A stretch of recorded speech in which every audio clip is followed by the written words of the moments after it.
rectangular arrangement of m multiply n elements।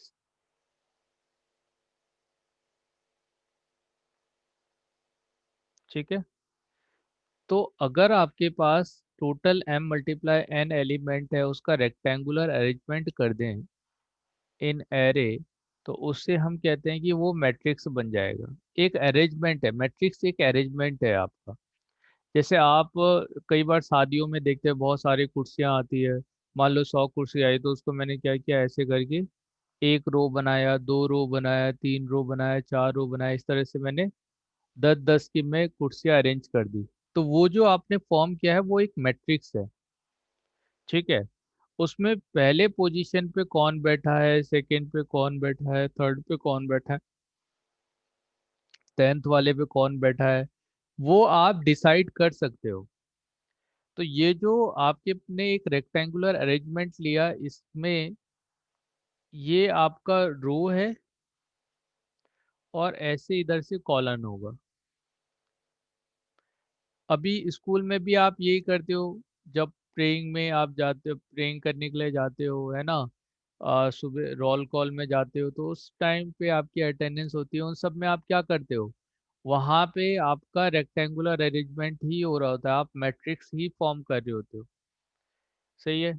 अभी अब independence day पे चेयर का अरेंजमेंट होता है, आपका परेड होती है, सब चीजें, वो सब आपका मैट्रिक्स है।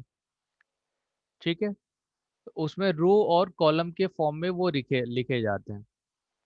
अब जनरली जो रो है, इसके अंदर इसको जो रिप्रेजेंट करते हैं मैट्रिक्स को, वो कैपिटल लेटर से रिप्रेजेंट करते हैं। मगर इसके अंदर आने वाला जो एलिमेंट है वो स्मॉल लेटर से रिप्रेजेंट किया जाता है। और इसके यहाँ पे सफिक्स में ए आई जे लिखा जाता है।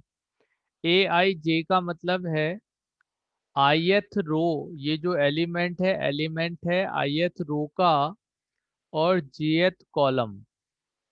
जैसे A34 लिखा है, इसका मतलब है मुझे थर्ड रो में जाना है, और फोर्थ वाला एलिमेंट ऊपर से, थर्ड रो में पहले मैं चले जाऊं और फिर कॉलम फोर्थ। क्या ये बात समझ में आ रही है आपको? हाँ सर। ठीक है, तो ये बेसिक अरेंजमेंट हो गया। मतलब हमें बस ये पता होना चाहिए कि मैट्रिक्स क्या होता है। तो मैट्रिक्स एक रेक्टेंगुलर अरेंजमेंट है रो और कॉलम का। सही है। अब क्या है कि ये जो मैट्रिक्स है, हर मैट्रिक्स में, मतलब अगर आपका मैट्रिक्स स्क्वायर मैट्रिक्स है,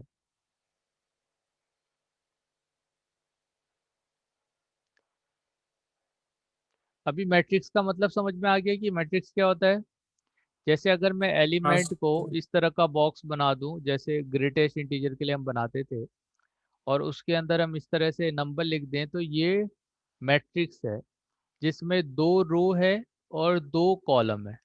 ये जो है इसको हम ऑर्डर ऑफ मैट्रिक्स बोलते हैं, ये जो है, ठीक है, ऑर्डर ऑफ मैट्रिक्स।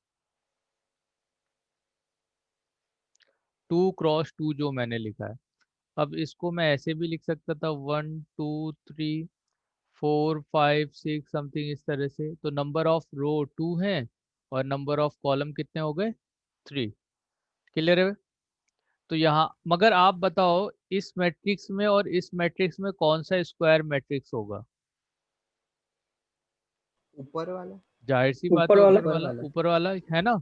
क्योंकि ये देखो, स्क्वायर का मतलब क्या, नंबर ऑफ रो 2 और नंबर ऑफ कॉलम 2। अगर यहाँ आने वाला जो नंबर है, या आप देखोगे कि इसमें नंबर ऑफ रो 2 है मगर नंबर ऑफ कॉलम कितना हो गया, 3 हो गया। ठीक है, तो इस केस में नंबर ऑफ कॉलम अगर 3 हो जाएगा, तो इस केस में हम क्या बोलेंगे कि ये तो रेक्टेंगुलर हो गया, है ना, मगर रेक्टेंगल। ये स्क्वायर तो नहीं होगा। तो स्क्वायर मैट्रिक्स के केस में क्या होता है, number of row must be equal to number of column. क्या ये बात समझ में आ गई? हर एक मैट्रिक्स स्क्वायर मैट्रिक्स नहीं हो सकता, क्योंकि वो एक रेक्टेंगुलर अरेंजमेंट है। अगर number of row number of column के इक्वल हो गया, तो ऐसे मैट्रिक्स को हम क्या कहते हैं कि वो स्क्वायर मैट्रिक्स है। ठीक है, हाँ। चलिए। तो ये स्क्वायर मैट्रिक्स हो गया। हमें जो मैक्सिमम जो बातें करनी है वो स्क्वायर मैट्रिक्स के बारे में ही करनी है। अब क्या है कि हर एक स्क्वायर मैट्रिक्स के साथ में एक नंबर जुड़ा होता है जिसे हम डिटर्मिनेंट कहते हैं। A unique number is assigned with a square matrix, each square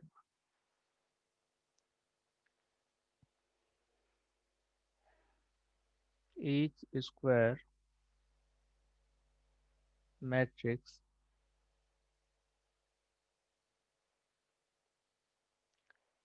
which is known as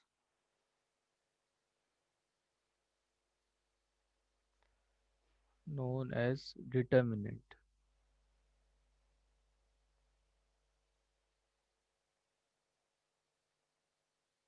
ठीक है, एक हम नया वर्ड देख रहे हैं यहाँ पे जिसको हम बोल रहे हैं डिटर्मिनेंट। सही है। एक तो मैट्रिक्स है। सही है, मैट्रिक्स का मतलब हो गया एक अरेंजमेंट। और कुछ अरेंजमेंट उसमें से ऐसे हैं जो स्क्वायर अरेंजमेंट है जिसका हम वैल्यू कैलकुलेट कर सकते हैं, जिसको हमने बोला कि वो डिटर्मिनेंट है। जैसे हमने यहाँ पे 1 2 आप ऑलरेडी जानते हो, 1 2 3 4 इस तरह से हमने नंबर लिया। और ये ए हमारे पास पहले मैट्रिक्स था, तो मैट्रिक्स के लिए हम क्या करेंगे, इस तरह का बॉक्स बनाएंगे। सही है, इस तरह का बॉक्स हो गया। और अब मैंने कहा कि इसका डिटर्मिनेंट निकालो, तो इसका डिटर्मिनेंट निकालने के लिए हमने ऐसे कर लिया। और ये हो गया 1 2 3 4। तो हम जानते हैं कि आप किसी भी रो के अराउंड एक्सपेंड कर सकते हो। तो जैसे फर्स्ट रो के अराउंड एक्सपेंड करते हैं, तो इसमें पहला वाला एलिमेंट लेते हैं। जैसे आपने यहाँ पे दो ही एलिमेंट है भाई, यहाँ तो क्या कर सकते हो, यहाँ तो डायरेक्टली कर सकते हो आप। तो ये क्या हो जाएगा, 4 1 × 4 -3 × 2। तो ये 4 - 6 हो जाएगा। क्लियर है। हाँ ठीक है। सिमिलरली अगर आपके पास कोई डिटर्मिनेंट दिया है 3 × 3 का, 1 3 5 3 7 8 मान लो समथिंग इस तरह से, और 1 0 2 इस तरह से एक डिटर्मिनेंट दे रखा, वो सॉरी मैट्रिक्स से दिया हुआ है ना। तो ये अरेंजमेंट था। तो क्योंकि स्क्वायर मैट्रिक्स के केस में ही आप डिटर्मिनेंट निकाल सकते हो, हाँ, और केस में नहीं निकाल सकते। उसके पीछे का रीजन भी समझेंगे क्यों नहीं निकाल सकते। अब होता क्या है कि एक्चुअली डिटर्मिनेंट की डेफिनेशन जो दी गई है, ज़्यादा हम उतना, अभी हम बेसिक ये जानते हैं कि हम अभी तक का इसको, जब इसका डिटर्मिनेंट निकाल लेते तो 1 लिखते थे। 1 के साथ में फिर हम 7 8 और 0 2 इसको कैलकुलेट करते थे, -3 लेंगे। और यहाँ पे आपका 3 1 8 2 आएगा। और फिर यहाँ पे 5 आएगा, और ये 3710। फिर आपने इसको कैलकुलेट किया है, 14 - 0 -3 × 6 - 8 +5 × 3 यानी 3 × 0 - 7। क्लियर है। हाँ अच्छा, ये बातें सभी को समझ में आ रही है, जो मैंने डिटर्मिनेंट लिखा है ये तो आपने कैलकुलेट भी किया है। हाँ हाँ सर। मगर बेटे क्या सर है हाँ कि, सर। हाँ, अभी तक का ना आपने यहाँ पे माइनस आने का जो रीजन है वो कभी नहीं जाना है कि माइनस क्यों आता है, या आपने इसको चेंज कर दिया था इसके अंदर का। ठीक है। होता क्या है, यहाँ पे तीन तरह के टर्म होते हैं जो मैं 1 के लिए ले रहा हूँ। जो ये, जैसे ये 1 मैंने नंबर लिया और फर्स्ट रो के अराउंड इसको कैलकुलेट किया, तो डिटर्मिनेंट जो है ना, यहाँ पे जो हम डिटर्मिनेंट कैलकुलेट कर रहे हैं, तो डिटर्मिनेंट की डेफिनेशन क्या होती है।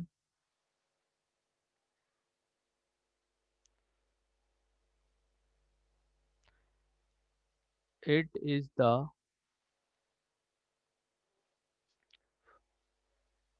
सम ऑफ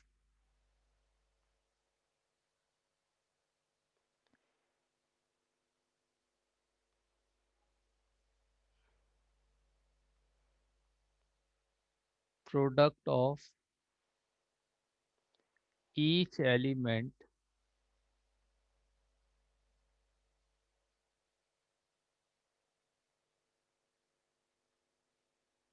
ऑफ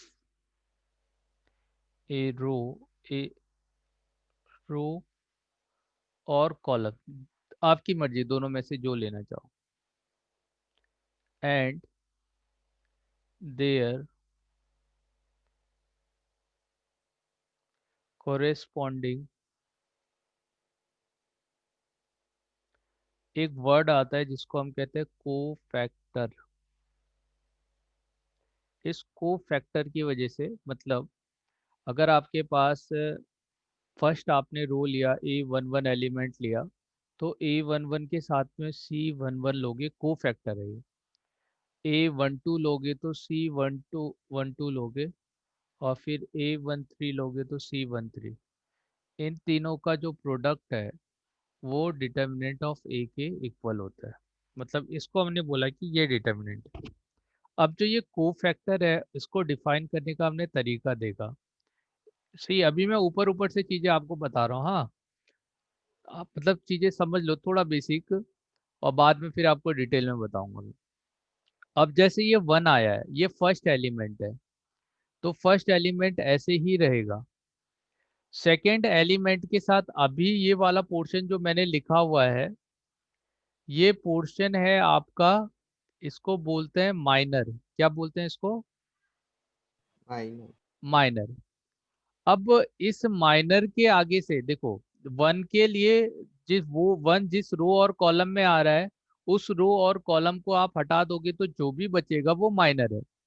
आप सेवन जिस रो और कॉलम में आ रहा है आप इसको हटा दो, तो 1512 जो आ रहा है वो आपका क्या है? माइनर है, सेवन का माइनर है। सिमिलरली टू आप हटा दो तो टू जिस रो और कॉलम में उसे हटा दोगे तो जो बचा हुआ है उसको हम माइनर बोलेंगे। ठीक है, ये माइनर हो गया, टू का माइनर हो गया। अब क्या है कि कोफैक्टर क्या बोला जाता है? Cofactor is minus of one की power i plus j times of minor. जो भी माइनर आपके पास दिया है उसके आगे से आपने माइनस वन की पावर, ये जो माइनर है वो किसका है, कौन से रो में कौन से कॉलम में है, आई जे, वो आई जे अगर आप ले लोगे तो माइनस वन की पावर आई जे आपको ऐड करना है। उस तरह से आप कोफैक्टर लिखोगे। तो ये देखो, ये कॉरस्पॉन्डिंग फर्स्ट रो के अराउंड मैंने डिटर्मिनेंट निकालना चाहा, तो पहले एलिमेंट लिया। अब क्योंकि यहाँ आने वाला एलिमेंट वन वन है, फर्स्ट रो फर्स्ट कॉलम, तो माइनस वन की पावर वन प्लस वन करोगे तो टू हो जाएगा। तो इस वजह से पहला वाला टर्म पॉजिटिव होता है। सेकेंड वाला है, ये फर्स्ट रो सेकेंड कॉलम है, तो जब वन प्लस टू करोगे तो ये थ्री हो जाएगा। देखो, तो माइनस वन की पावर थ्री करोगे तो माइनस वन ही आएगा ना। तो ये को फैक्टर है, इस वजह से यहाँ पे माइनस आया है। थर्ड वाले को देखोगे तो ये second first row one two one three, first row third column, तो ये टोटल कितना हो गया? वन प्लस थ्री फोर हो गया, और माइनस वन की पावर फोर करोगे तो फिर से पॉजिटिव आ जाएगा। इस वजह से यहाँ पे माइनस साइन आता है। क्या ये बात क्लियर है अभी? हाँ सर। ठीक है, किसी को कोई डाउट अभी तक का कि डिटर्मिनेंट क्या होता है, क्यों हम प्लस माइनस कर रहे हैं, माइनर क्या होता है, कोफैक्टर क्या तो वो होता है? माइनस वाला समझ लीजिए। माइनस वाला, माइनर बेटे, हाँ। कोफैक्टर में ना ये आपका सी आई जे लिख रहे हो, यहाँ पे जो ये वैल्यू लिख रहे हो आप, ये आपका कोफैक्टर है। और कोफैक्टर कैसे निकाला जाता है? माइनर मल्टीप्लाई माइनस वन की पावर आई प्लस जे। तो आपने पहले रो यहाँ पे एलिमेंट देखा कि फर्स्ट ये जो एलिमेंट है वो कैसा एलिमेंट है, तो आपको इसके लिए नंबर देखना पड़ेगा। तो ये है first row first column, first row second column, first row third column, अगर आपने इसके अराउंड एक्सपेंड किया तो। ठीक है, तो आप जब पहला वाला नंबर लिखोगे उसके साथ इस रो और कॉलम को क्या कर दोगे? नेग्लेक्ट कर दोगे, और जो बचा हुआ 7802 वो लिख दोगे। जब आप ये लिख रहे थे तो ये माइनर नहीं लिख रहे हो, आपको यहाँ पे को फैक्टर लिखना है। सही है, क्योंकि डिटर्मिनेंट क्या होता है, आपका कॉरस्पॉन्डिंग एलिमेंट और उसके कॉरस्पॉन्डिंग को फैक्टर का मल्टीप्लिकेशन है। तो ये C11 कैसे लिखोगे, जो यहाँ पे आ रहा है, ये जो C11 आ रहा है ये कैसे आया, -1 की पावर i प्लस जे और MIJ। तो ये फर्स्ट 1,1 का माइनर है। अब इसके आगे से हमने -1 की पावर 1+1 भी करना था, और हम ये जानते हैं -1 की पावर 2 जो पॉजिटिव होता है ना, तो ये 1 हो जाएगा। इस वजह से यहाँ पे कोई प्लस साइन आपको नहीं दिखा, सॉरी माइनस साइन नहीं दिखाई दिया। सेकेंड वाले में -1 की पावर 1+3 किया हुआ है, तो इस वजह से ये -1 की पावर, सॉरी 1+2 किया है, तो ये -1 की पावर 3 हो गया, जिसने मुझे -1 दिया। इस वजह से यहाँ पे ये माइनस आ रहा है, ये -3 से बिलोंग नहीं करता है, इससे बिलोंग करता है। 3812 जो हम लिख रहे हैं, इससे बिलोंग करता है। ये 3 वाले एलिमेंट का माइनर है, और क्योंकि आगे से ये माइनस साइन आया है, ये ओवरऑल क्या है, कोफैक्टर। क्या समझ में आया कि ये कोफैक्टर है? और माइनस साइन आने के पीछे रीजन है, क्योंकि ये कौन सा एलिमेंट है, 1 3 वाला। इन दोनों का एडिशन अगर आप करोगे ith रो और jth कॉलम का, तो वो ऑड नंबर देगा, इस वजह से ऐसा हो रहा है। फिर 3 वाला आप लोगे, तो इस वाले 1 3 लोगे, तो 1 3 को ऐड करोगे तो ये 4 हो जाएगा, तो -1 की पावर 4 करोगे तो पॉजिटिव ही होगा। आप किसी के सर अराउंड लो, ऐसा ही होने वाला है। जैसे मैं आपको इसके अराउंड बताता हूँ, ये देखो ये आपका थर्ड रो है, third row first column, third row second column, third row third column. अच्छा, इन दोनों का एडिशन इवन नंबर होगा कि नहीं? इवन नंबर होगा तो हाँ -1 की पावर 4 हो गया, -1 की पावर 5 हो गया, -1 की पावर 6 हो गया। तो ये पहला वाला पॉजिटिव ही होगा, दूसरा निगेटिव, और फिर ये पॉजिटिव। तो हमेशा यही पैटर्न फॉलो कर रहा होता है। आप कॉलम ले लो, ये वाला कॉलम ले लो, तो इसमें पहला एलिमेंट है 1 1, फिर है सेकेंड रो फर्स्ट कॉलम, फिर है थर्ड रो फर्स्ट कॉलम। यहाँ पे भी देखो ये 2 हो गया, ये 3 हो गया, ये 4 हो गया। अब -1 की पावर 2 और 4 लोगे तो पॉजिटिव ही आएगा, 3 लोगे तो निगेटिव आएगा। तो किसी भी रो या किसी भी कॉलम के अराउंड अगर आप अलोंग वो करते हो, एक्सपेंड करते हो, तो बीच में माइनस आना ही है। क्लियर है? हाँ। चलिए ठीक। हाँ सर। चलिए, तो ये मुझे एक थोड़ा सा मैंने इंट्रो दिया कि डिटर्मिनेंट क्या होता है, हम डिटर्मिनेंट कैसे निकाल रहे हैं। सही है ना? अब क्या है, क्योंकि आपके पास कोई मैट्रिक्स दे रखी है, तो हमारे पास एक दूसरा मेथड भी है, जो इक्वेशन, लीनियर इक्वेशन दे रखी है उसको सॉल्व करने का। सही है? जैसे आपके पास 3 इक्वेशन दी थी, 3x + 4y + 5z = अब यहाँ पे अगर जीरो आता है, देखो दो तरह की इक्वेशन हम लिख सकते हैं।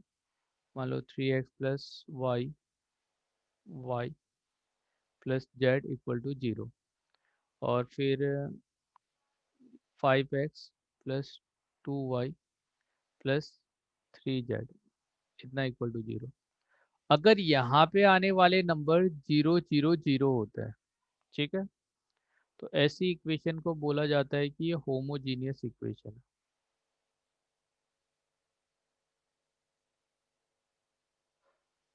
ठीक है, और अगर आपके पास जो इक्वेशन दे रखी है और यहाँ जीरो नहीं आके कोई नंबर आ जाते हैं,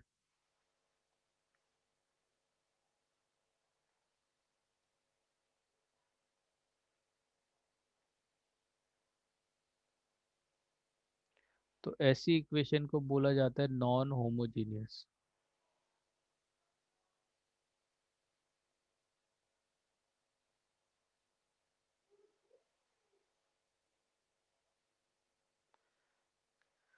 इसको क्या बोला जाता है कि कैसी इक्वेशन है, नॉन होमोजीनियस, और ये कैसी इक्वेशन है, होमोजीनियस। क्या ये बात समझ में आ रही?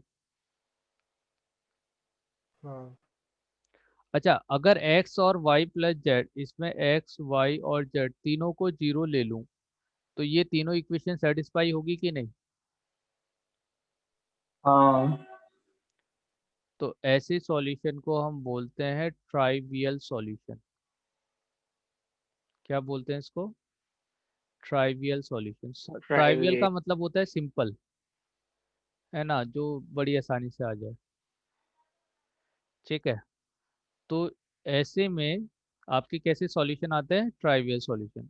अच्छा, अगर एक सॉल्यूशन, अब देखो कुछ हो या ना हो, x y z zero satisfy तो करेगा ही करेगा पहली इक्वेशन को, हाँ या ना। कुछ भी हाँ हो जाए, ये हाँ वाला सर।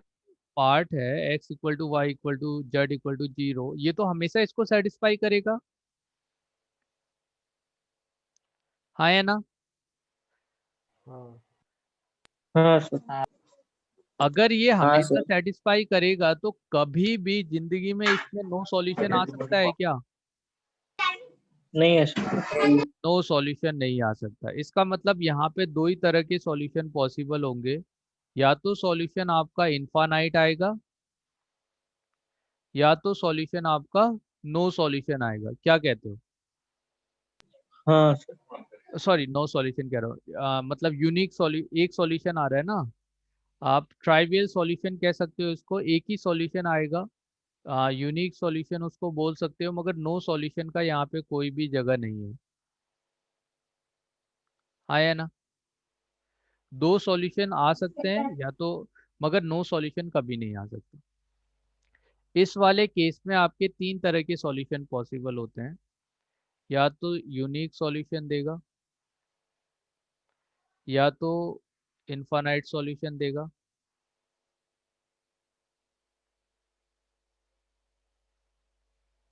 ठीक है, या तो नो सॉल्यूशन देगा, हाँ या ना। तीन तरह के सॉल्यूशन होंगे, मतलब तीन स्ट्रेट लाइन है ना। अब वो थ्री डी में हो या टू डी में, सॉल्यूशन तो लाइन के एक जैसे ही होंगे, या तो इंटरसेक्ट करेगा, या पैरेलल जाएगा, या आपका कोइंसाइड करेगा। क्या कहते हो? हाँ सर। इ- हाँ सर। कोई भी लीनियर इक्वेशन दे रखी है तो किसको होमोजीनियस कहते हैं, किसे होमोजीनियस नहीं कहते हैं, मतलब नॉन होमोजीनियस कौन सा होगा। क्या ये दोनों बातें क्लियर है? हाँ सर। हाँ। होमोजीनियस के केस में दो ही तरह के सॉल्यूशन हो सकते हैं, नो सॉल्यूशन की कोई जगह नहीं है होमोजीनियस में। और अगर आपके पास इक्वेशन नॉन होमोजीनियस है तो वहाँ पे तीन तरह के सॉल्यूशन हो सकते हैं, या तो यूनिक होगा, या इनफाइनाइट होगा, या नो सॉल्यूशन होगा। क्या ये बातें क्लियर हैं? हाँ सर। चलिए। हाँ सर। हाँ बेटा। चलिए, तो ये हो गया ना। अब हम बात कर रहे हैं सॉल्यूशन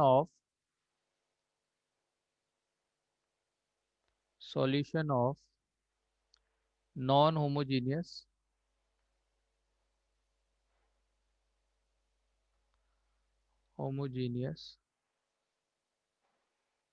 मैट्रिक्स और इक्वेशन। और यही चीज आपका ना, जो आप पढ़ रहे हो उसको वेक्टर के लिए भी पढ़ा जाता है, तो वेक्टर में भी सेम ही होता है। तीन वेक्टर ले लोगे, वही हो गया थ्री डी में वेक्टर। तो अभी आपने क्या किया, मान लो जो तीन इक्वेशन ली थी इससे पहले,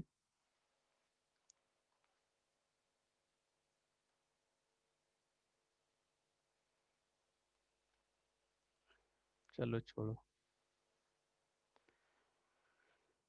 तो हमने तीन इक्वेशन ली थी, सिंपल सिंपल सी ले लेते हैं पहले। X plus two y three z equal to four, four x five z plus six five y six z equal to seven. और फिर तुमने यहाँ पे ले लिया six seven x eight y nine z equal to मान लो ten, ऐसे ले लिया। क्लियर है बेटे? ठीक है, ये तीन इक्वेशन ले ली। हाँ अब क्या है ना कि इस तीन इक्वेशन को हम अगर मैट्रिक्स फॉर्म में लिखना चाहें तो हम इस तरह से लिखेंगे।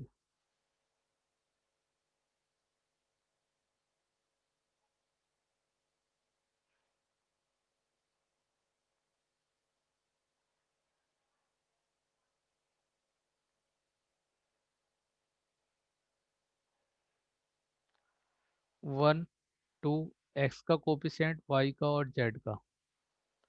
x 1 2 3 4 5 6 7 8 9। ठीक है। और यहाँ पे जो मल्टीप्लिकेशन होता है, देखो आप कैसे फिर से, अगर यहाँ से यहाँ वापस आना है तो आपको इस रो को कॉलम के साथ में मल्टीप्लाई करना होता है दूसरे। तो 1 मल्टीप्लाई होगा x के साथ, 2 मल्टीप्लाई होगा y के साथ, 3 मल्टीप्लाई होगा z के साथ। तो ये फिर से ऐसे ही बन जाएगा। हाँ या ना? और ये किसके इक्वल है? हाँ 4 सर। 7 और 10 के, तो हमने 4 7 10 लिख दिया। ये जो मैंने यहाँ लिखा हुआ है, इसे हम ऐसे भी लिखते हैं, a multiply x equal to B.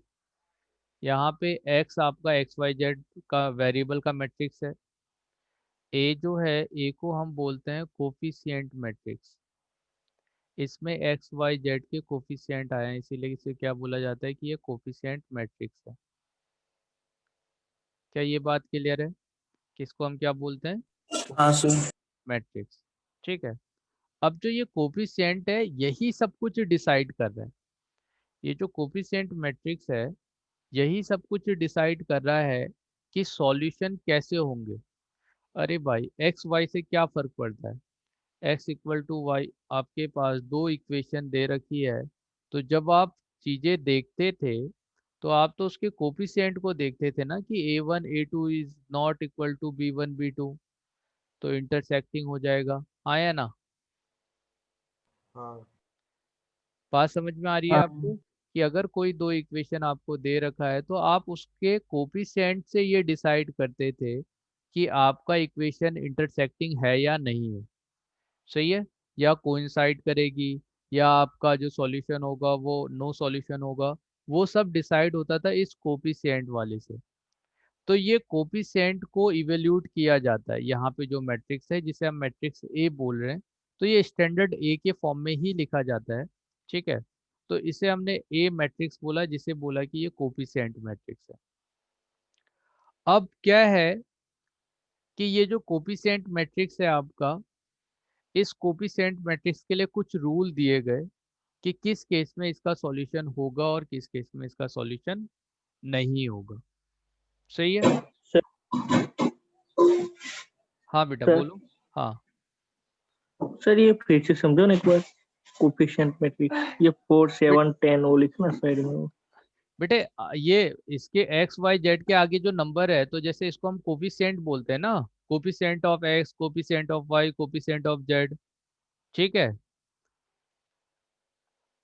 आपको एक ऐसा मैट्रिक्स बनाना है जिसमें 1 2 3 4 5 6 और 7 8 9 जैसे जो नंबर है वो रो ऐसे ही लिख दो।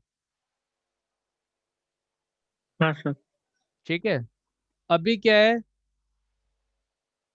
नॉन होमोजीनियस के लिए रूल निकालने के लिए एक रूल, मतलब कंडीशन दिया गया। If determinant of A equal to 0।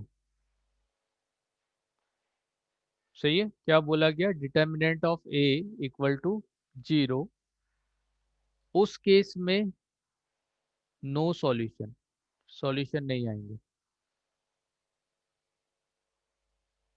अगर डिटर्मिनेंट ऑफ ए क्या हो जाएगा? 0 हो जाएगा, तो उस केस में सॉल्यूशन नहीं आएगा। अब क्यों होगा वो बाद में हम देखेंगे, है ना। अगर डिटर्मिनेंट ऑफ ए नॉट 0 होता है, तो उस केस में आपके सॉल्यूशन आएंगे। नो सॉल्यूशन का मतलब होता है इनकंसिस्टेंट। इसके लिए एक नया नाम भी है, इनकंसिस्टेंट बोलते हैं इसको। कंसिस्टेंट मतलब सॉल्यूशन है, और इनकंसिस्टेंट मतलब सॉल्यूशन नहीं है। अब अगर नॉन जीरो होता है, तो आपके पास दो पॉसिबिलिटी है। या तो यूनिक सॉल्यूशन होगा, या तो आपका इनफाइनाइट सॉल्यूशन होगा। क्या ये बात क्लियर है? अभी आप हाँ सर। रीजन मत पूछना कि क्यों ऐसा हो रहा है। बस आप इसको समझ लो, बस बेसिक बेसिक चीजें। कि determinant of non homogeneous equation जो होती है, उसमें determinant of A equal to अगर 0 होता है, तो कितने सॉल्यूशन? No solution. ठीक है। और अगर determinant not equal to zero होता है तो उसमें कितने सॉल्यूशन होंगे? यूनिक और इनफाइनाइट सॉल्यूशन। क्लियर है ये बात? हाँ सर। चलिए, तो अब मैं आपको ना कि कुछ मैट्रिक्स का सॉल्यूशन निकाल के भी दिखाता हूँ कि किस तरह से हम सॉल्यूशन निकालेंगे इसका। और जो मेथड अभी मैं आपको सिखा रहा हूँ ये सबसे शॉर्टेस्ट मेथड है, मगर ये आपके कोर्स में नहीं है। ठीक है। तो मैं बस आपको इसलिए सिखा रहा हूँ ताकि आप क्वेश्चन उस हिसाब से अटेम्प्ट कर पाओ।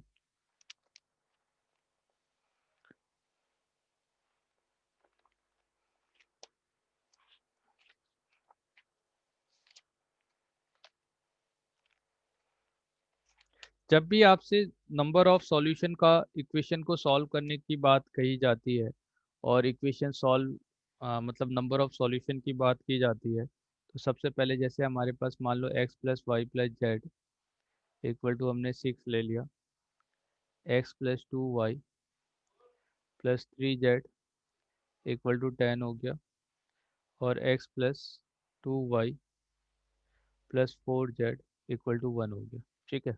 तो ये आपके पास तीन मैट्रिक्स दे दी, मतलब तीन इक्वेशंस दे दी, और इस इक्वेशन को साइमल्टेनियसली लीनियर इक्वेशन को सॉल्व करना।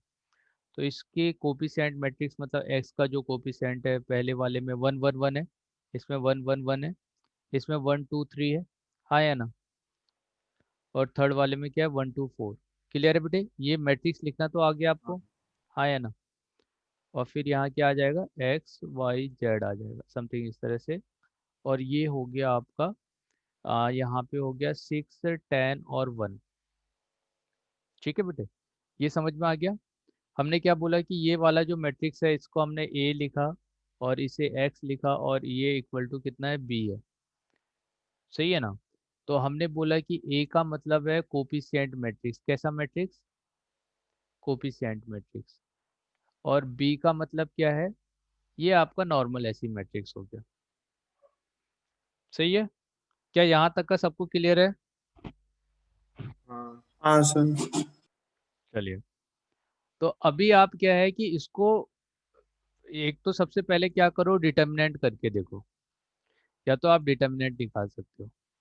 तो डिटर्मिनेंट से आपको ये आइडिया लग जाएगा कि अगर डिटर्मिनेंट जीरो होता है तो नो सॉल्यूशन। सही है? डिटर्मिनेंट नॉट जीरो है तब जाके सॉल्यूशन आएगा। सही है? तो अगर आप कुछ नहीं करना चाहते हो तो बेसिक इसमें कुछ रूल रेगुलेशंस होते हैं, मतलब ऑपरेशंस होते हैं जो रो में कर सकते हो। जैसे मुझे ये डिसाइड करना है कि इसमें ये जो आपके पास मैट्रिक्स दे रखा है इस मैट्रिक्स के मतलब सॉल्यूशन आते हैं या नहीं आते। सही है ना? तो उसके लिए मैं क्या करूँगा, दो चार क्वेश्चन देखो आपको कराता हूँ और उससे आपको समझ में आ जाएगा। जैसे 1 1 1 है, 1 2 3 है, 1 2 4 है। फिर हमने यहाँ पे इस तरह से एक डॉटेड लाइन ड्रॉ की और 6 10 और 1 को भी लिख लिया। अच्छी तरह से देखना, ऐसे लिख लिया। ठीक है। अब क्या है कि अब जो ये मैट्रिक्स बन गया जिसमें ए आ रहा है और ए के साथ में बी भी आ रहा है, इसके लिए हमने एक वर्ड दिया ऑगमेंटेड मैट्रिक्स। सही है? नाम पे आपको नहीं जाना है। ऑगमेंटेड मैट्रिक्स, ऑगमेंटेड का मतलब होता है किसी चीज को बढ़ा दिया गया। ऑगमेंटेड मतलब इंक्रीज कर देना। तो ये जो मैट्रिक्स था हमने इसको इंक्रीज कर दिया। अब हमारा काम क्या है, मैं चाहता हूँ कि मेरा मैट्रिक्स इस तरह से बन जाए। जैसे आपका जो मैट्रिक्स होता है ना, ए के नीचे जहाँ पे भी है, जैसे 1 के नीचे जो भी आपका रो और ये एलिमेंट होगा ये 0 0 आ जाए। यहाँ 1 आ रहा है इसके नीचे भी 0 आ जाए। मेरा एम यह है। इस तरह की जो मैट्रिक्स फॉर्म होती है, जैसे यहाँ A1 आया इसके नीचे 0, यहाँ पे A2 आया इसके नीचे 0, फिर यहाँ पे A3 इस तरह से आ जाए। तो अगर मेरी मैट्रिक्स ऐसे आ जाती है समथिंग, तो ऐसे मैट्रिक्स के लिए एक नाम दिया गया ACHL, echelon matrix.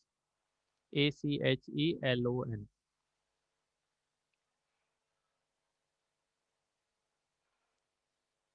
HELON, echelon matrix. अब echelon मैट्रिक्स में कन्वर्ट करने में फ़ायदा क्या होता है कि यहाँ से हम बड़ी आसानी से सॉल्यूशन भी निकाल सकते हैं अगर हमें निकालना पड़ा तो। अब क्या होता है कि ये जो मैट्रिक्स है बेटे, यहाँ पे जो मैट्रिक्स है तो यहाँ पे हमने कहा कि हम जो भी कुछ कर रहे हैं वो ऑर्डर्ड के लिए कर रहे हैं। तो जितने भी number of non zero row होगा, non zero row, non zero rows is equal to rank. Non zero row किसके इक्वल है? रैंक के इक्वल है। नहीं यार, नाम कुछ याद नहीं रखने, अभी के लिए कुछ याद नहीं रखना आपको, है ना। अभी मैं आपको ना बस ऊपर ऊपर से बता रहा हूँ, जब मैं इसको सॉल्व करने करवाना शुरू कर दूंगा तो आप देखोगे कि डायरेक्टली सॉल्व हो जा रहा है। बस मैं बता दे रहा हूँ कि ये सब है क्या।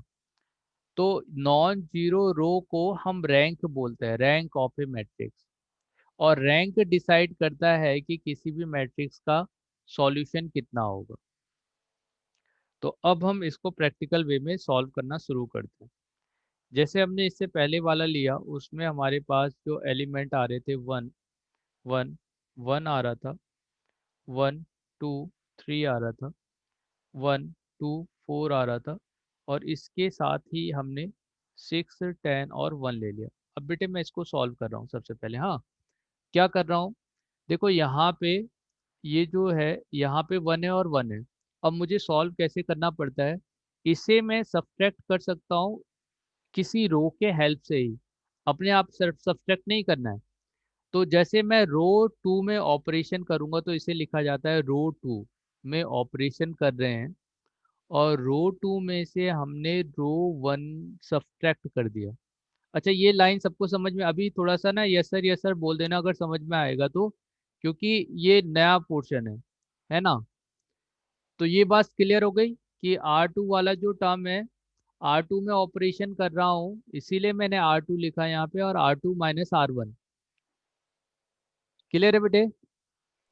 Yes, हाँ sir. अब आपको क्या करना है, यहाँ पे देखो, जिस रो में ऑपरेशन हो रहा होगा, पहला रो में नहीं हो रहा है, ये R1 पहला रो है, सेकेंड रो है, थर्ड रो है।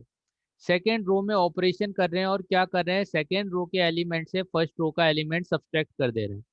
तो जब 1 माइनस 1 करोगे तो 0 आएगा, हाँ या ना। हाँ 2 माइनस 1 करोगे 1 आएगा, 3 माइनस 1 करोगे 2 आएगा, 10 माइनस 6 करोगे 4 आएगा। क्या ये बात क्लियर है? हाँ सर। चलिए, अभी ऐसा बन गया।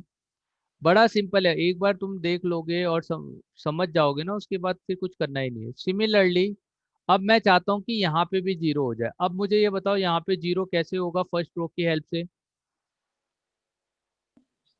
R3 minus R1. हाँ, तो रो 3 में ऑपरेशन करेंगे और R3 माइनस R1 करेंगे। रो 3 में से पहला रो सब्ट्रैक्ट कर देंगे।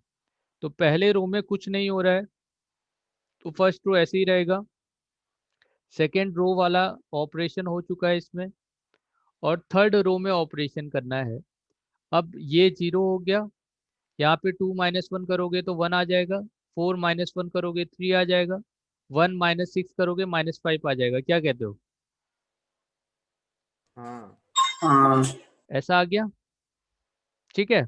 अब मैं चाहता हूँ, देखो अब इस 1 के नीचे जितने थे वो 0 हो गए, डायगनली चेक करना है। अब आते हैं यहाँ पे, इस 1 के नीचे जो भी है उसको हमें 0 बनाना है,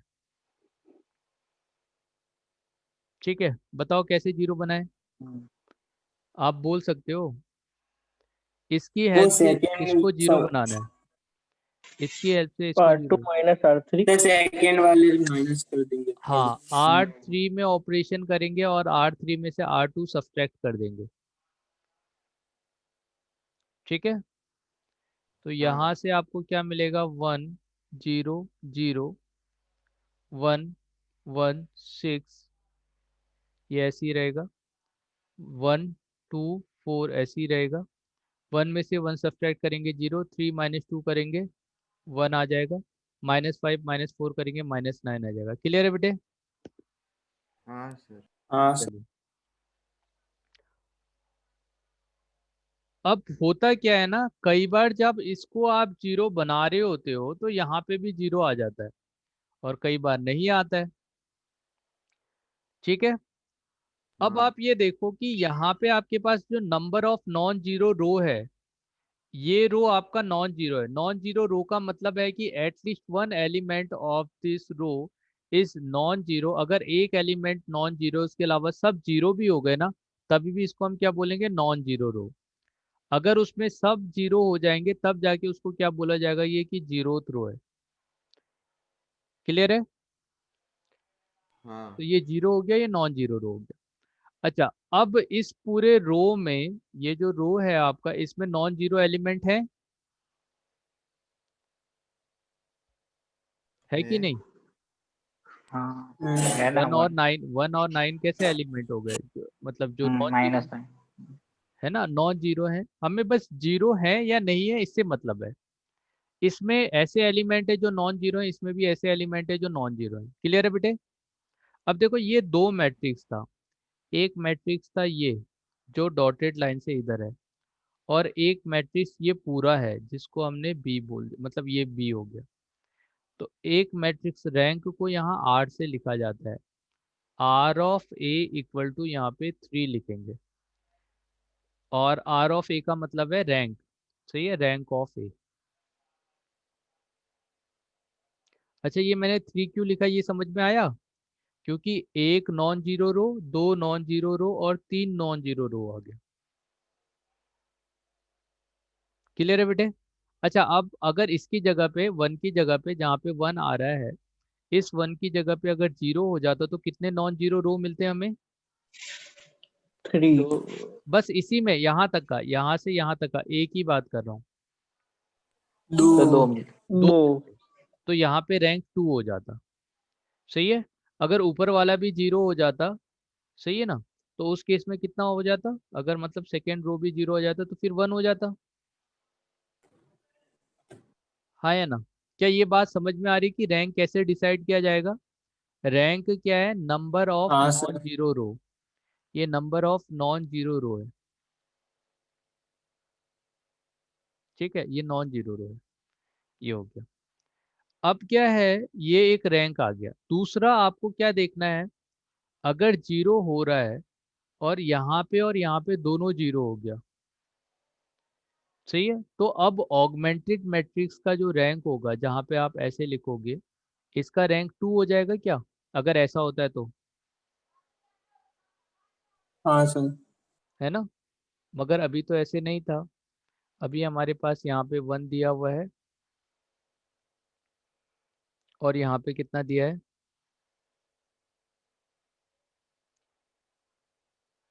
-10 है। -10 तो 9 था। अच्छा, यहाँ से देखते हैं। -9 थे शायद। -9 था, और 3 - 2 किया तो 1 आ गया। ठीक है बेटे। अब बेटे क्या है ना कि यहाँ पे अभी ऑगमेंटेड मैट्रिक्स का रैंक भी 3 है, क्योंकि नॉन जीरो रोज इस पूरे में, जब आप इस पूरे की बात करोगे तो उसमें 3 है। और जब पहले वाले को 3 को लोगे तो ये मैट्रिक्स है, इसका रैंक भी 3 है। अब क्या बोला गया, इफ रैंक ऑफ ए और rank of augmented matrix is equal to number of variable. या पहले तो आप ये देखो कि इन दोनों का रैंक इक्वल हो। अगर इक्वल होगा तो सॉल्यूशन होगा, इक्वल होगा तो सॉल्यूशन होगा। क्लियर है। हाँ। हाँ अगर दोनों का रैंक इक्वल हो गया तो सॉल्यूशन होगा। मगर यूनिक सॉल्यूशन कब होगा, जब रैंक ऑफ ऑगमेंटेड मैट्रिक्स और ये इक्वल टू, यहाँ पे नंबर ऑफ वेरिएबल कितने हैं, बोलो नंबर ऑफ वेरिएबल कितने हैं, 3 है, XYZ, या नंबर ऑफ अननोन हाँ 3 है। तो अगर 3 होगा और यहाँ पे, यहाँ से रैंक भी 3 आ रहा है, तो इसका मतलब है आप सॉल्यूशन निकाल सकते हो और यूनिक सॉल्यूशन आए। कई बार ऐसा होगा कि जैसे इसका रैंक 2 आ गया, इसका रैंक भी 2 आ गया, मगर नंबर ऑफ इक्वेशन 3 है। तो उस केस में आपको इनफाइनाइट सॉल्यूशन मिलेगा। क्या ये बात क्लियर हुई? और थर्ड केस है कि अगर गलती से rank of A is not equal to rank of A B आ गया, तो उस केस में क्या है? No solution. हाँ या ना? क्या ये बात हाँ क्लियर हो गई? हाँ सर। ठीक है, अब हम इसको एक दो जगह पे यूज करके देखते हैं कि ऐसा कैसे हो रहा है।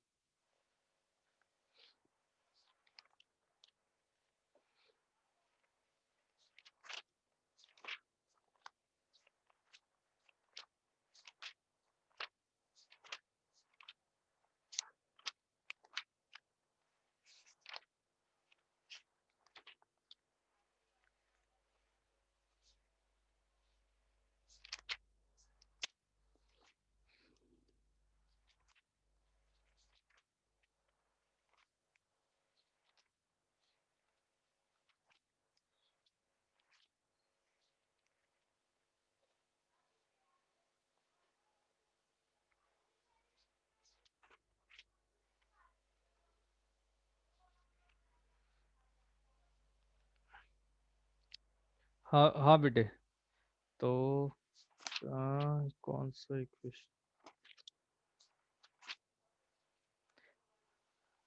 जैसे ये इक्वेशन है 2x minus z equal to 2, 3x plus 2y equal to 5, 4y plus 3z equal to 8। Clear है? तीन इक्वेशन दे रखी है। अब देखो इसमें एक्स वाई जेड तीनों आ रहे हैं ना, हाँ तो इसको पहले इक्वेशन कंप्लीट कर दें। 2x plus 0y minus of z equal to 2, 3x plus 2y plus 0z equal to 5, और 0x प्लस 4y और फिर 3z इक्वल टू 8। क्लियर है? अब देखो इससे बनने वाला जो मैट्रिक्स होगा, कोफिशिएंट मैट्रिक्स क्या आएगा? 2 आएगा, 0 आएगा, -1 आएगा, 3 आएगा, 2 आएगा, 0 आएगा, 0 आएगा, 4 आएगा और 3 आएगा। और इसके साथ में यहाँ पे आपका एक्स वाई जेड आएगा, और ये इक्वल होगा 258 के। हाँ या ना? हाँ सर। सही है ना? तो इस तरह से आ गया। अब मैं चाहता हूँ कि देखो, मैं इसमें से मैट्रिक्स जो बनाऊंगा, ऑगमेंटेड मैट्रिक्स एक ही मैट्रिक्स से आ जाता है। तो हमने 2 लिखा, 0 लिखा, -1 आ गया, 3 आ गया, 2 आ गया, 0 आ गया, 0 आया, 4 आया, 3 आया। सही है ना? और उसके साथ में यहाँ पे क्या आ गया आपका? 2, 5 और 8। क्लियर है बेटे? ऐसा। अच्छा, अब ना यहाँ पे देखो, यहाँ पे तो ऑलरेडी 0 है, एक 0 तो आ ही गया। अब क्या मैं इसकी हेल्प से इसको 0 बना सकता हूँ? फर्स्ट वाले की हेल्प से सेकंड वाले को 0 नहीं। नहीं बना सकते? हाँ अरे बना सकते हैं ना। R2 में ऑपरेशन कर रहे हैं, और आप R2 को क्या करो? 2 मल्टीप्लाई R2 -3 × R1 बन जाएगा ना 0। इसको 3 से मल्टीप्लाई करो, ठीक है, सॉरी 2 से, और इसको 3 से मल्टीप्लाई करके सब्सट्रैक्ट कर लो। या तो ऐसे ही बना लो, या ज़्यादा कन्फ्यूज़न होता है तो आप क्या कर सकते हो? देखो, आप अगर यहाँ पे 2 की जगह 1 होता तो आसानी से बन जाता 0। हाँ या ना? तो आप फर्स्ट वाले रो को, पहले रो को 2 से डिवाइड कर दो। ये किया जा सकता है। हाँ, फर्स्ट वाले रो में हमने क्या किया, इस तरह से हम ऑपरेशन करेंगे कि फर्स्ट वाले रो को आपने 2 से डिवाइड कर दिया। तो इसके लिए हम क्या करते हैं, इस तरह से ऑपरेशन करते हैं। देखो, R1 में ऑपरेशन किया और फर्स्ट वाले रो को 2 से डिवाइड कर दिया, तो ये 1/2 होगा, 0 होगा, -1/2, सॉरी यहाँ पहले में 1 आ जाएगा, ये 1 आ जाएगा, यहाँ पे 0 आएगा, यहाँ -1/2 और यहाँ पे 1 हो जाएगा। ये आपका 3 रहा, 2 रहा, 0 रहा, 5 रहा, और फिर यहाँ पे 0 रहा, 4 रहा, 3 रहा, 8 रहा। क्लियर है? अभी तो कंफ्यूजन नहीं होगा। अब सेकंड वाले रो में ऑपरेशन करना है और सेकंड वाले रो में से आपको फर्स्ट वाले रो को सब्ट्रैक्ट कर दो 3 से मल्टीप्लाई करके, क्योंकि मेरा मोटिव है कि मैं इसके 1 के नीचे 0 बना दूँ, इस 1 के नीचे जो आ रहा है इसको 0 बनाऊँ, ये मेरा मोटिव है। तो पहला वाला रो जैसा था वैसे ही रहने दिया। सेकंड वाले रो को पहले को 3 से मल्टीप्लाई किया, सेकंड से सब्ट्रैक्ट किया 0, 3 से मल्टीप्लाई करेंगे सब्ट्रैक्ट करेंगे तो 2 ही रहेगा, 3 से मल्टीप्लाई करेंगे सब्ट्रैक्ट करेंगे तो 3/2 आ जाएगा, 3 से मल्टीप्लाई करेंगे सब्ट्रैक्ट करेंगे तो 2 आ जाएगा। क्या ये बात क्लियर है बेटे?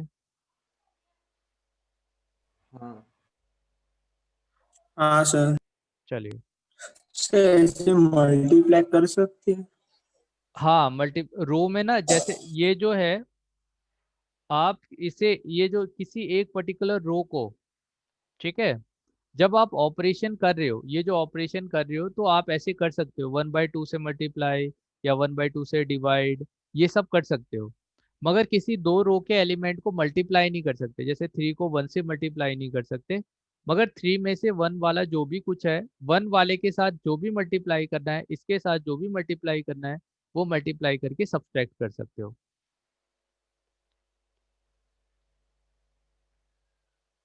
अच्छा, अभी ऐसे आ गए, इसके नीचे 2 जीरो आ गए, अब इसकी हेल्प से इसको 0 बना सकते हो ना। हाँ, हाँ डायरेक्टली मैं क्या कर दूं, 2R2 R2 ऑपरेशन कर टू दूं R3 are minus two to कर। और are 2 two times of R2 कर दूं। सही है।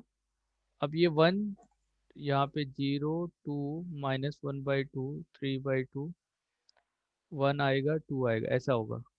तो ये 0 हो गया, ये 0 हो जाएगा। इसे अगर आप 2 से मल्टीप्लाई करोगे, सब्ट्रैक्ट करोगे, 0 आ जाएगा। यहाँ देखो, इसे 2 से मल्टीप्लाई करो और सब्ट्रैक्ट करो तो, 0 और इसे 2 से मल्टीप्लाई करो सब्ट्रैक्ट करो। 4 अच्छा, अब बताओ कि पहले वाले का जो कोफिशिएंट मैट्रिक्स है, इसका रैंक अगर मैं कैलकुलेट करता हूँ तो कितना होगा? 3 होगा। बेटे इसका 2 इसका होगा। इसका 2 2 2। होगा। होगा। और सेकंड वाले का 3 इस पूरे को अगर 3 लेते हैं 3। तो, है ना, तो इसका 3 हो गया। अच्छा, तो क्या रैंक ऑफ ए और रैंक ऑफ ये दोनों इक्वल है? नहीं। तो नो सर। सॉल्यूशन।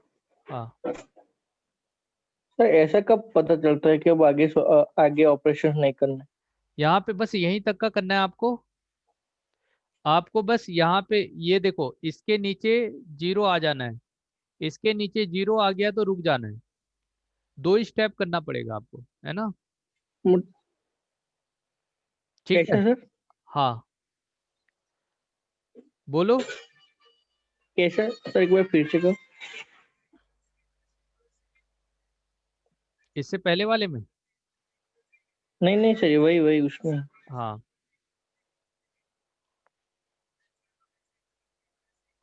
मतलब लास्ट में 0 आ जाए तब बंद कर देना है। पहले वाले के नीचे 2 एलिमेंट है, ये दोनों 0 होने चाहिए। सेकंड वाले एलिमेंट के नीचे आपको 0 बनाना है, बस इतना करना है। हाँ। ठीक है। अब वो क्यों कर रहे हैं उसके पीछे भी रीजन है, देखो। फाइनली मेरा ये ऐसा बन गया है, ठीक है।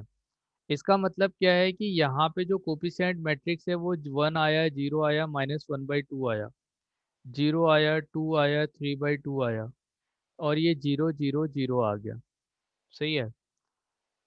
ये कोफिशिएंट मैट्रिक्स की जगह में, मतलब ये है ना, इसको हमने रिड्यूस कर दिया, और ये अब इक्वल हो गया 1 2 और 4 के इक्वल। ठीक है बेटे। अभी आप देखो इस चीज को समझो क्या है। अब क्या है कि आप मल्टीप्लाई कैसे करते हो, यहाँ पे मैट्रिक्स को, इस रो को इस कॉलम से मल्टीप्लाई करना होता है। 0 मल्टीप्लाई होगा एक्स से, तो 0x, 0y, 0 ऑफ जेड, और ये इक्वल है 4 के। अब बताओ मुझे कि क्या 0 = 4 हो सकता है? नहीं। नहीं। तो ये रॉन्ग है ना, नहीं। इस वजह से नो सॉल्यूशन। जैसे इससे पहले वाले में यूनिक सॉल्यूशन आ रहा था शायद, इससे पहले वाले में, इसमें नहीं, इसमें भी नो सॉल्यूशन आ रहा था, इसमें आ रहा था ना, दोनों का रैंक इक्वल आ रहा था। देखो यहाँ पे इक्वल आ रहा है, चाहिए ना। अब मैं आपको इसमें सॉल्यूशन निकाल के दिखाता हूँ। अब ये वाला, ये पहला वाला रो है, ये x है, y है, z है, इक्वल टू 6 है। ये देखो, x y z equal to 6। Second equation में x का कोफिशिएंट तो 0 हो गया, तो वो तो 0 हो जाएगा, हाँ या ना। हाँ। y प्लस, यहाँ देखो y और ये है 2z इक्वल टू 4, और इसमें 2 0 हो गया, तो सीधे z हो गया, और z इक्वल टू -9। अब बेटे देखो, अब आपके पास 3 इक्वेशन था पहले, या तो आप जो अभी तक का एलिमिनेट कर रहे थे ना, मैं कुछ नहीं कर रहा हूँ, जो आप 3 इक्वेशन में जैसे आपने क्या किया, दूसरी इक्वेशन की हेल्प से किसी थर्ड इक्वेशन का x और y कोऑर्डिनेट को 0 बना दिया, तो बस z ही तो बचेगा, हाँ या ना। हम्म, हाँ। हाँ। पहली इक्वेशन की हेल्प से यहाँ पे x हटा दिया, तो वही चीज हम यहाँ पे कर रहे हैं। जो इक्वेशन में आप चीजें करते थे, 2 से मल्टीप्लाई, पहले वाले इक्वेशन को 3 से मल्टीप्लाई किया, x को या y या z को एलिमिनेट किया, वो वाले प्रोसेस को हम ऐसे कर रहे हैं यहाँ पे, ठीक है। अब इससे फायदा क्या है, देखो डायरेक्टली आपको z का वैल्यू मिला कि नहीं, हाँ। इस z का वैल्यू आप इसमें पुट करोगे तो y का वैल्यू आ जाएगा, हाँ। और इस y का हाँ। और z का वैल्यू इसमें पुट करोगे तो x का वैल्यू भी आ जाएगा। हाँ। तो अगर सॉल्यूशन एग्जिस्ट करता है, सॉल्यूशन आ रहा होगा, तो उस केस में आप डायरेक्टली सॉल्यूशन निकाल भी पाओगे। जैसे इस केस में यूनिक सॉल्यूशन था, यूनिक सॉल्यूशन आ रहा था और दोनों का रैंक इक्वल था, तो इस वजह से हम इसके सॉल्यूशन निकाल पा रहे हैं। अभी क्लियर है? हाँ सर। चलिए, थोड़ा सा टाइम देना आज मुझे, हाँ, किसी का क्लास स्कूल स्कूल तो नहीं है बेटे? 5-10 मिनट में, सर 5 8 o'clock। है, 8 o'clock को। थोड़ा सा आज टाइम दे दो यार, 5-10 मिनट, है ना। एक्स हाँ प्लस हाँ। वाई प्लस, ये 0 हो गया, और x+2y+3z इक्वल टू 4 हो गया, और आपका x+4y, मान लो kz=6, ऐसा बोल दिया, ठीक है। अब आपसे ये बोला क्या, अब जनरली क्या होता है कि क्वेश्चन को थोड़ा बदल दिया जाता है। आपसे कहा जाता है फाइंड k फॉर विच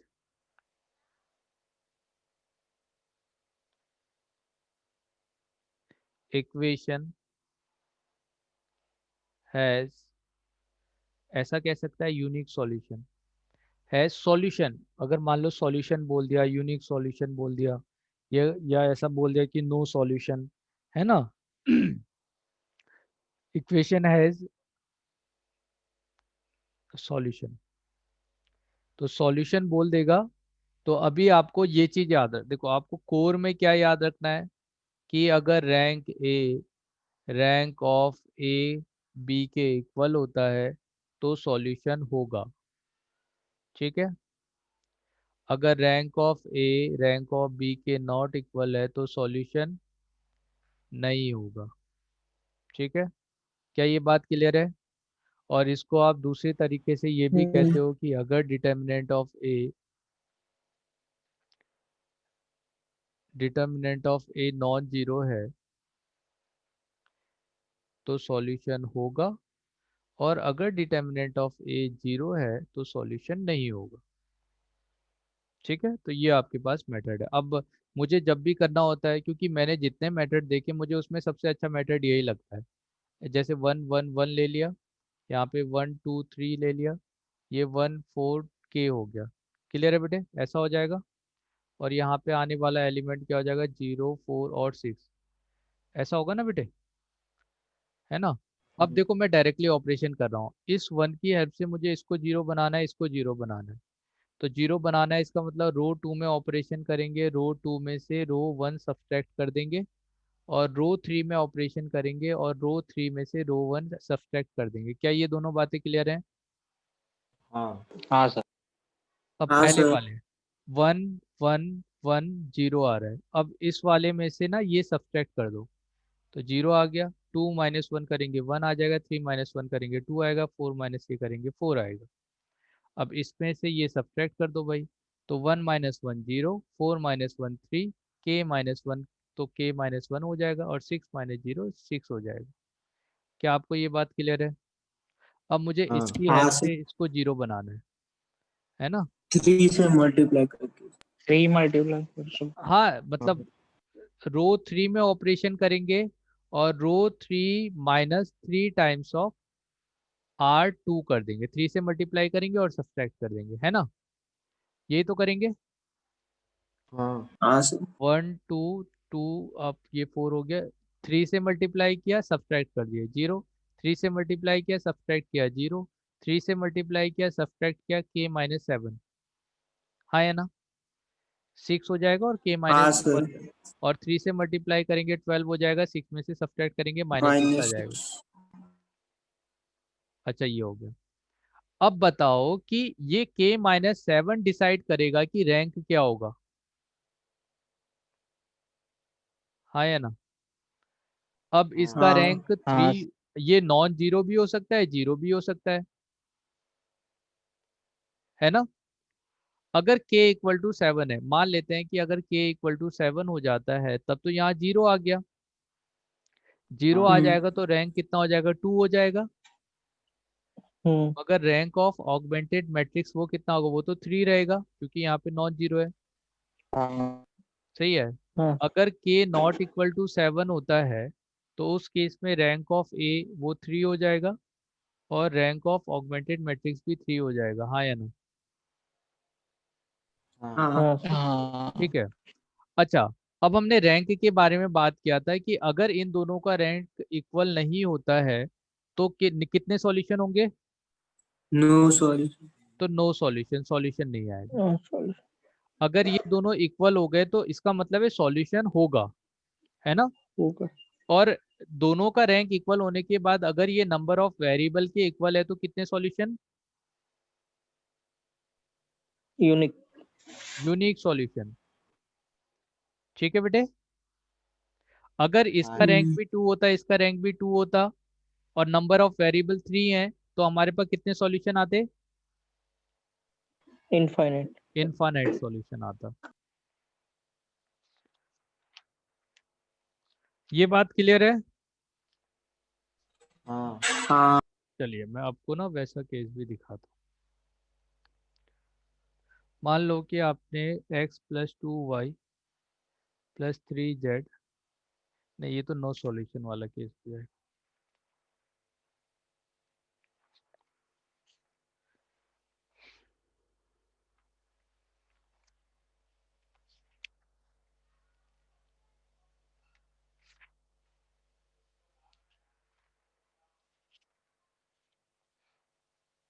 ठीक है।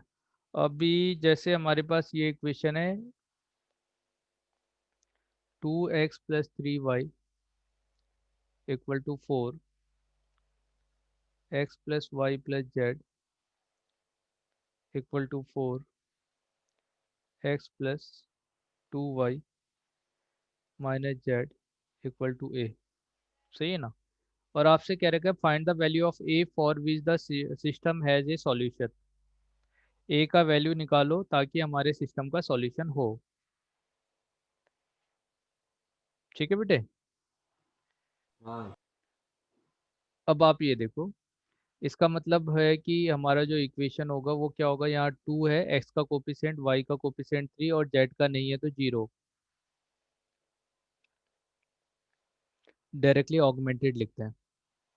और यहाँ पे 4, 1 1 1 4, और 1 2 -1 और ए। क्लियर है, ऐसे लिख सकते हैं। अच्छा बताओ तो अब क्या किया जाए। देखो अब इसमें ना वन एक बाय बात, टू करके। हाँ एक तो 1/2 कर सकते हो, सही है ना। और ऐसा कर दूं कि इस वाले रो को इंटरचेंज कर दूं, तो रो 1 और रो 2 को आप इंटरचेंज कर दो। इंटरचेंज करने से इक्वेशन नहीं बदलने वाला। आपने x+y=5 ले लिया और 5+3x=7 ले लिया, और पहले इस इक्वेशन को लिख दोगे तो आपका सॉल्यूशन बदल नहीं जाएगा। हम्म, ठीक है। हाँ तो इसमें आप पहले वाले में 1 1 1 4 ले लोगे, उसके बाद 2 3 0 4 ले लोगे, 1 2 -1 और ए। कभी आपका अगर इस जगह पे 0 आता है ना, तो आप रो को इंटरचेंज कर लो, ठीक है, ताकि वहां पे नॉन जीरो वैल्यू आ जाए। हमें यहाँ पे नॉन जीरो वैल्यू चाहिए।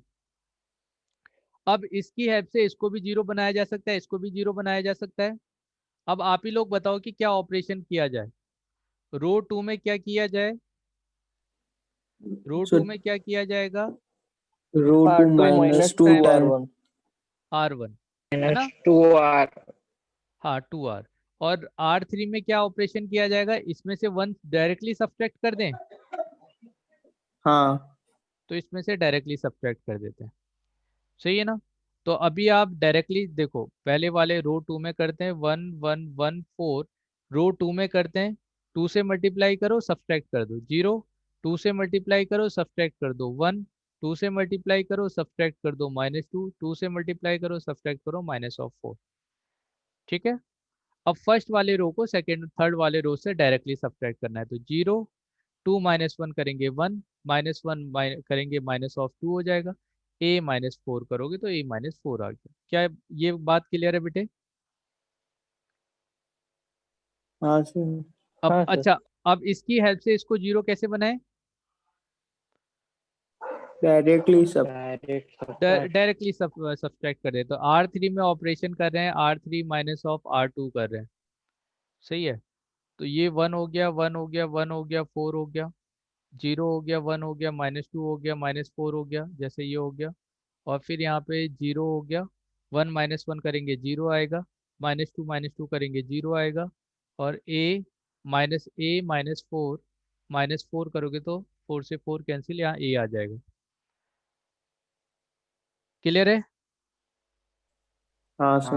हाँ. अच्छा, अब बताओ कि कोफिशिएंट मैट्रिक्स की अगर मैं बात करता हूँ, तो यहाँ पे रैंक कितना होगा, 2 होगा। 2 2 होगा।